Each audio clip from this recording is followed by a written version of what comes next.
اللہ کو دیکھیں گے پھر مانیں گے، پھر تو ایمان مانے گا ہی نہیں۔ قیامت کے دن سارے دیکھیں گے۔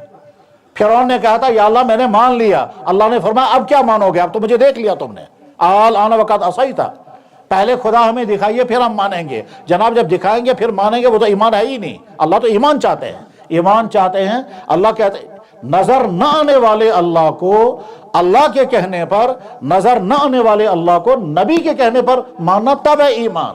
قیامت کے دن تو سارے دیکھیں گے۔ تو یہ جو آج کے زمانے میں بھی سوالات آتے ہیں، کیا صاحب؟ عقلی سوال، سائنس نہیں مانتی اس کو، عقل نہیں مانتی اس کو، عقل میں یہ بات نہیں آتی۔ ایمان کا تقاضا یہ ہے کہ آپ آنکھ بند کر کے مانیں، کیونکہ جس ذات نے یہ حکم دیا ہے اس ذات کی زبان سے کوئی غلط بات نہیں کرتی۔ اس زمانے میں معتزلہ کہتے تھے اعمال کیسے تولے جائیں گے، جیسے آج کے زمانے میں بہت سارے لوگ، ان میں مسلمان بھی اور غیر مسلم بھی ہیں، وہ طرح طرح کے سوالات اٹھاتے ہیں اور ساتھ میں کہتے ہیں ہماری عقل میں نہیں آتا۔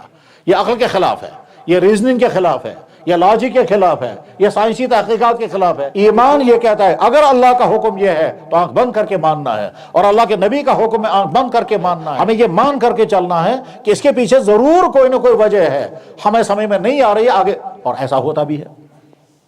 بے شمار مسائل ایسے ہیں کہ جب اللہ کے نبی اور اللہ کے نبی نے فرمائے اس وقت وجہ سمجھ میں نہیں آ رہی تھی، اگلے زمانے میں جب تحقیقات ہوئی ان تحقیقات کے بعد پتہ چلا کہ یہ چیز حرام اللہ نے کیوں کی تھی۔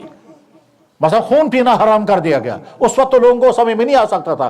آج چونکہ طبی تحقیقات اپنی بلندیوں کو پہنچ گئے، آج انسان آرام کے ساتھ سمجھ سکتا ہے کہ ان سے خون انسان کے نظام ہضم کے لیے کتنا مضر ہے۔ اللہ کے نبی نے اپنے زمانے میں فرمایا ختنہ کرو، اس وقت صحابہ کرام نے سوال نہیں کیا کہ وجہ بتائیے، نہ وہ سوال کرتے تھے، لیکن آج طبی تحقیقات بتا رہی ہیں کہ ختنہ کرنے کے فائدے کتنے ہیں۔